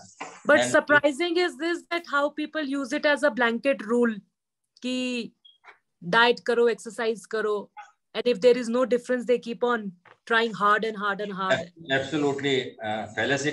आपको अभी ये इस लेक्चर के बाद में आप you will be taking home this message that 15 to 20% people who have this gene का नाम है CYP2D6. Now it's quality and quantity. Example, ये gene यदि है तो it is responsible for metabolism. Can you repeat the name of the gene? CYP2D6. Okay. Now this, if the gene is more number of genes variant, more rapid metabolic rate, less number of gene, the people will have slow metabolism. और मेटाबोलाइजर जो ज्यादा होते हैं उनमें क्या होता है, detoxification जल्दी होता है, हार्मफुल जो सब्सटेंसेज जो होते हैं वो जल्दी निकल जाते हैं बाहर, एंड मोर टॉक्सिन जो है बॉडी में, चाहे वो फूड में हो, बैक्टीरिया के हो, वायरस से जो कुछ भी हो, फटाफट बाहर निकल जाते हैं, एनवायरमेंट में भी हो तो भी जल्दी निकल जाते हैं। So these people are lucky people who have got more number of CYP2D gene. तो ये important part है। बाकी इसको बढ़ाने का तरीका अपन जो मेटाबॉलिक रेट का, जैसे आजकल बात सब करते हैं काफी दिनों से, मुझे लगता है after corona everybody is vigilant about immunity, ऐसा है ना, सब जने कि इम्यूनिटी बढ़ाने का, दवाई लेने का, इम्यूनिटी बढ़ने का चाहिए, ये अदरक पी लिया, फलाना पी लिया, वो कुछ क्या बोलते हैं, क्या बढ़ाने का, इम्यूनिटी बढ़ने का है। There is no way you can increase your immunity. There is no way. बराबर है।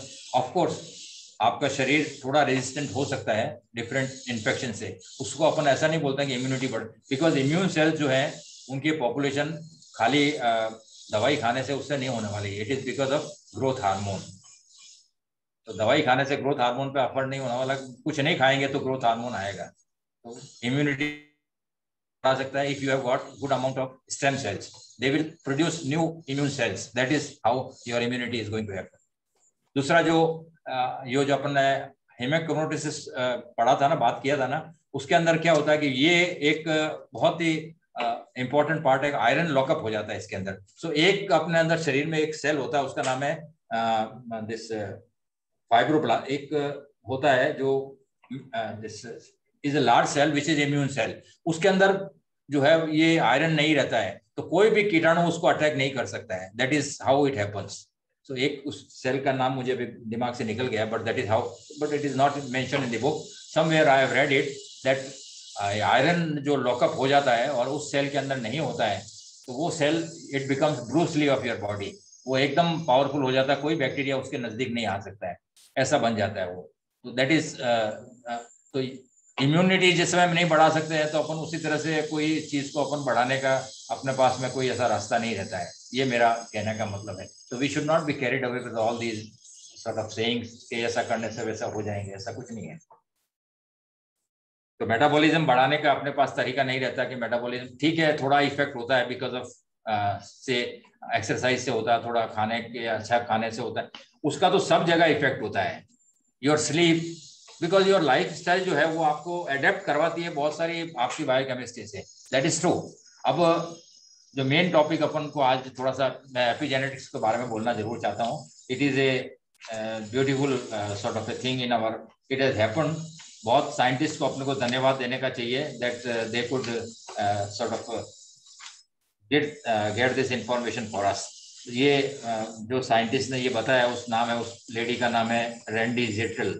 उसने 2003 में ये बताया कि there is a something which, genes जो है वो अपने पत्थर से लिखे हुए नहीं है। That is not our destiny, it is of course our legacy, our history and how we it can shape your life, but it is not responsible for what is happening in our life. वो ऐसा कुछ नहीं है। तो epigenetics जो करने वाली, बताने वाली थी, जो लेडी डॉक्टर थी, उसमें she did research from so many years. जब वो 20-25 साल की थी जब से किया, और 85 ईयर्स में 2003 में उसने ये बताया कि now there is a science known as there are something which is beyond genes, और उसका नाम उसने दिया एपिजेनेटिक्स। हालांकि ये जो टर्म थी that was coined very early in as 1940 और सम, उसके बाद में कुछ इसको टर्म तो बता दिया था, बट साइंस के बारे में पूरी जानकारी जो नॉलेज दी उसने, वो लेडी जो थी वो she was a professor in Duke university and can you imagine at the age of 85 years she was awarded Nobel Prize.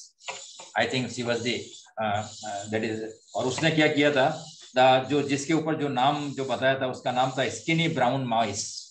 Skinny brown mouse, छोटा सा काला कलर का पतला सा चूहा था, उसके ऊपर नाम दिया था इस स्टडी का। तो उसने जब ये बताया कि पहले मतलब जो कुछ माउसेस थे जो कि फैट येलो थे, जिनके अंदर ये जीन था कि उनको, उस जीन का नाम था अगोटी जीन। दीज माउसेस जो फीमेल और मेल जो दोनों थे वो येलो कलर के थे, बहुत ही ओबेस थे and they were suffering from lot of diseases, और जल्दी से कैंसर से मर भी जाते, उनकी लाइफ स्पैन भी कम होता था। Now they had a defective gene जिससे कि उनको ओबेसिटी होती थी, और वो उनका कलर जो था वो येलो कलर का, फर उनके ऊपर बहुत सारा होता था, उसको हम बोलते थे, उस जीन को उन्होंने नाम दिया agouti gene. Now what she did, उसने क्या किया, 2 ग्रुप बनाया। एक तो ऐसा था जिसके अंदर की सारे के सारे जो चूहे थे जो काले, मतलब जो पीले बहुत जाड़े जाड़े माउस थे, और फीमेल और मेल दोनों, और एक जो ग्रुप था उसमें उसको उन्होंने बोला कंट्रोल ग्रुप है, दूसरा जो है जिसको कि उनको मैनेज करने का था, मतलब that was the experimental group. तो उस एक्सपेरिमेंटल ग्रुप में क्या किया, उनको तो जैसे नॉर्मली वो जो खाना खिलाते वो खिलाया, बट जो एक्सपेरिमेंटल ग्रुप था उन माउस को क्या किया, जो मेल और फीमेल दोनों थे उन दोनों को एक एक जगह पे रखा, उनको मेट करने को दिया, और जब वो प्रेग्नेंट हुई जो फीमेल माइस थी, उस फीमेल माउस को उन्होंने क्या किया, जो कि फैटी थी, एकदम येलो कलर की थी और बहुत ही ओबेज थी और बहुत सारी बीमारियां उसके अंदर थी, उसको जब उन्होंने अच्छी तरह से प्री नेटल केयर किया, खूब सारा उसको लव भी दिया, उसके ऊपर कैरेसिंग भी किया, और उसको खूब सारे विटामिन दिए like vitamin B12, choline, folic acid and all that. तो जब उनके बच्चे हुए तो ऐसा लगा बिल्कुल thin brown mouse, skinny mouse पैदा हुए उनके, and that was the jolt to this whole genetics. पूरा जेनेटिक वर्ड जो था वो एकदम चकित था, आश्चर्यचकित था कि हाउ इट कुड हैपन। कुछ भी नहीं था चेंज, खाली चेंज किया उन्होंने, they have added few things over there. Atmosphere थोड़ा सा चेंज किया, उनकी थोड़ी प्री नेटल केयर भी की, और थोड़ा सा उनको विटामिन वगैरह दिए। So can you imagine it can happen, and that was what has happened. The process का बाद में पता लगा उनको कि क्यों ये हुआ, जीन कोई फर्क तो नहीं हो गया, जीन म्यूटेट तो नहीं गया, और कुछ तो नहीं हो गया, तो पता लगा जीन तो वैसे ही था, जहाँ पे था उसी जगह पे था, और वैसा का वैसा था। There was no change in the gene, there was no gene mutation, still it happened like that way. इसका मतलब क्या हो गया कि उसके अंदर कुछ ऐसी चीज हो गई जिससे कि वो जीन जो था वो एक्सप्रेशन नहीं कर पाया, the gene expression was suppressed. So how it was suppressed, कि उसको फैटी नहीं बनाया, उनको येलो नहीं बनाया, उनका कलर भी चेंज कर दिया और उसके अंदर सारी बीमारियां भी खत्म हो गई, वो एक्टिव भी ज्यादा हो गया, मेंटली भी थोड़ा एक्टिविटी उसके अंदर बढ़ गई। All this happened because of one important thing that it happened, ये जो सारे जो केमिकल्स उसको दिए थे खाने को, विटामिन वगैरह, उसकी वजह से क्या हो गया, there happened methylation of the gene. Gene वहीं पे रहा but a process happened that they have called it as methylation. मतलब एक मिथाइल ग्रुप था उसके अंदर, वो उस जीन के ऊपर जाके चिपक गया और उस जीन को क्या किया, ऑफ कर दिया। नॉर्मली ऑन होना चाहिए था, वैसे ही बच्चे होना चाहिए थे, जाड़े जाड़े पीले पीले, बट इट एक्चुअली हैपेंड कि उसको उन्होंने जीन को एक्सप्रेस करने से बंद कर दिया, ऑफ कर दिया उसका switch. The expression part was made two of, मतलब उसको वो है उस जीन को एक्सप्रेस होने को नहीं दिया। तो suppression of that expression was there and the gene was there. तो जीन तो वही था, तो ये एक मिस्ट्री हो गई उनके पास में कि ये हुआ क्यों। फिर उसके बाद में जब उसको स्टडी किया तो पता लगा it is all methylation process, और वो किसी के अंदर भी आप भी कर सकते हो उसको। तो बाद में ऐसा लग रहा है अभी कि now lot of things are happening around with this epigenetic study. उसके बाद में ऐसा लग रहा है कि पिछले 5-10 सालों में जितनी कभी इसकी जेनेटिक्स की प्रोग्रेस नहीं हुई वो इतने 5-10 सालों में हो गई।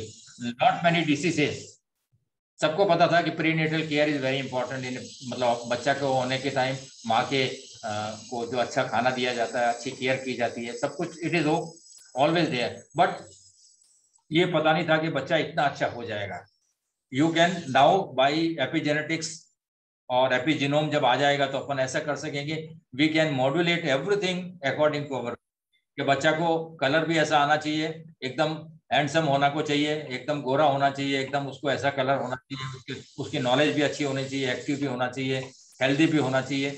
वी कैन नाउ मतलब कस्टम बिल्ड बना सकते हैं अपन आगे चल के। मुझे लगता है कि इफ इट इज पॉसिबल और not I don't know, but is a long way to go about that, but you can customise your offspring now with the study of the epigenetics. उसने इतने सारे विस्टास खोल दिए हैं कि आप उसके थ्रू अभी जो भी अपन ये लाइफस्टाइल जो अपने चेंजेस करते हैं उससे क्या होता है, what you have been doing, you are doing जो आपके जेनेटिक डिसऑर्डर, आपके शरीर में जो प्रॉब्लम्स थी वो यू आर मेकिंग इट, उस जीन को एक्सप्रेस होने से रोक रहे हो आप, you are switching off that particular gene which is making you सिक।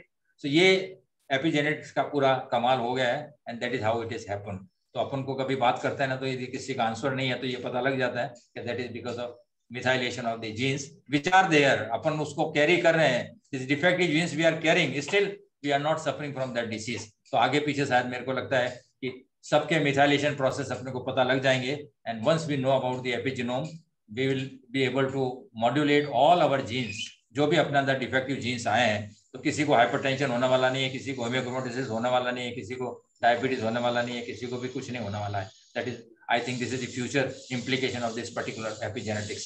तो ये आपने इसमें बात है सारी। तो साक्षी और आपको कुछ इसके बारे में पूछना है। एंड सर्वाइवल ऑफ सिकेस्ट नाम इसलिए उसने दिया because we have already always learned it that survive कौन करता है, जो सबसे फिट होता है। But in this particular book what he has mentioned few diseases, the genetic disorders that made us survive, those ancestors of those people who are presently suffering from some disease जो कि genetic disorders हैं। but now इसके साथ में एक जो मैंने epilogue जो साथ में जोड़ा है आपको बताया है वो इम्पोर्टेंट ये है कि now the study of epigenetics जो है जैसे बाद में आ रही है उसके बाद में अपन को पता लगेगा कि we can इवन जो जीन्स जिस तरह से भी है अपने पास उन जीन्स को रहने दो, but they will not manifest in diseases. अपने को डिसीज लाने में वो कामयाब नहीं रहेंगे और we will be healthy, we will lead a healthy life. That is what is all about. ठीक है। और Sakshi Dr. Arun, one of our participants, Sia, she wants to ask that how can we increase vitamin D naturally? Sunlight में expose yourself to sunlight, और सबसे ज्यादा जो skin बड़ी, because skin is a very large organ, आप expose करिए sunlight को। और अगर सनलाइट ना हो, अगर कहीं पे कंटिन्यूअस मॉनसून है, क्लाउड्स है फॉर डेज एंड वीक्स, फिर ऐसे में कैसे कर सकते हैं? ऐसे तो आपको सप्लीमेंट ही लेना पड़ेगा, there is no other alternative because it is the sunlight which is going to make you more sort of cholesterol से कन्वर्शन उसी से हो सकता है और किससे होगा नहीं। और उससे क्या होगा, यदि ऐसा कुछ वेदर वगैरह ज्यादा है, कोल्ड है, ये है, तो उसमें क्या हो जाएगा कि जैसे एस्किमोस का अंटार्कटिका में आप देखते हैं सारे कोल्ड वेदर है, वहां पे सन आता ही नहीं है, तो वहां पे वो कैसे सर्वाइव करते हैं? विटामिन डी कहाँ से आते हैं? Fortunately for them they take fish. वो वहाँ फिश ही प्रॉब्लम क्या है? वहाँ फिश ही प्रॉब्लम ही है कि दे टेक फिश। जो कोल्ड वेदर की जो फिश होती है वो फिश खाते हैं, दोपहर को फिश खाते हैं, शाम को भी फिश खाते हैं। तो fish is great source of vitamin D. तो उनमें because they have been taking supplements, उसी तरह से you can also take a supplement, पर ज्यादा भी नहीं लेने का है, बिकॉज विटामिन डी स्टोर होता है बॉडी के अंदर। It is fat soluble vitamin, so it is stored in the body, so it will give immediately. ज्यादा होगा तो टॉक्सिसिटी आपको हो जाने वाली है उससे। That is one point. और कोई पूछने वाला है प्रश्न? Any questions? I think that's about it. Sunmeet, what do we have on the next slide? Sorry, before Sunmeet, the question continues. So, अगर कोई vegetarian है, then what does that person do for vitamin D? है तो फिर supplement ही लेना पड़ेगा। Supplement और maybe a cod liver oil tablet. Does that also? वो तो that is a non vegetarian, so you take normal जो आती है वो पाउडर का फॉर्म में ले सकते हैं। नाउ लॉट ऑफ सैशेस आते हैं विटामिन डी के। और क्या हो गया? I tell you one thing very important. जो भी ये अपने इसमें अभी whosoever is seeing this particular discussion, you please keep in your mind that excess of vitamin D is not necessary for us, and our body has sufficient stores of vitamin D. ऐसा है, अपन उसके साथ में आते हैं। और जो भी अभी जो टेस्ट करने के जो तरीके हैं अपने पास में, पहले तो फोर्टिफाई करते थे मिल्क को विटामिन ए और डी से, but that is also not good. अभी अपन को क्या करने का है कि इमीडिएटली जो टेस्ट की रिपोर्ट है उस पर इतना ज्यादा रिलाई मत करिए आप। जो ब्लड टेस्ट की रिपोर्ट रहती है विटामिन डी इतना है, फलाना है, इतना रेफरेंस रेंज है, because nothing is normal, it is average. So try to understand that particular point while interpreting the test report. जो भी आपकी ब्लड रिपोर्ट आती है, पहले उसको इंटरप्रिटेशन में सीधा मत जाइए कि जहाँ पे उन्होंने एबनॉर्मल लगा के लाइन लगा दिया, लाल निशान लगा दिया, पीला लगा दिया। Don't bother about that, don't be carried away with that, because nothing in human body is normal. You are abnormal or या normal, ऐसे कुछ बात नहीं है। You are average. So every sort of a parameter in our blood is always an average thing. Whether it is blood pressure, whether it is cholesterol, whether it is blood sugar, anything is a sort of a, unless and until it is very much variable, you have to just look into it. तो पहले तो आप vitamin D को उसके reading से मत मानिए कि इसमें 30 आना चाहिए था, मेरे को 28 आया, 25 आया है, इसके लिए मुझे गोली खानी है। Don't take that one. That's all, Dr. Arun. And we have other questions, but we will stick to questions which are relevant to the topic today. These questions you can take directly with Dr. Arun separately. Okay. So I am reading those questions, but we'll stick with the book and discussion on the book. Sure. Sunmeet, over to you. There are no other questions from my side, but thank you so much, Dr. Arun, for your time and for so much information and for always enlightening us. Thank you so much.